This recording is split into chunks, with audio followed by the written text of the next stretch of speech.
In the previous episode, we saw Dr. J experiencing reach back.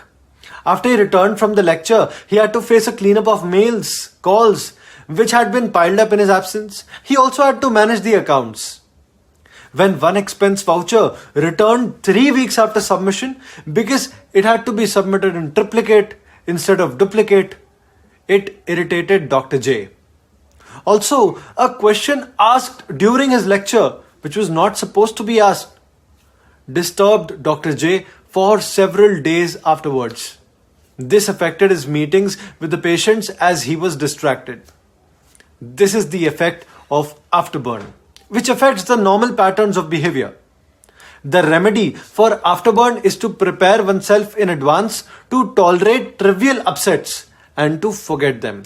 Remember, reach back and afterburn can occur due to several reasons like domestic quarrels, travels, deadlines, or visits to or from relatives, etc.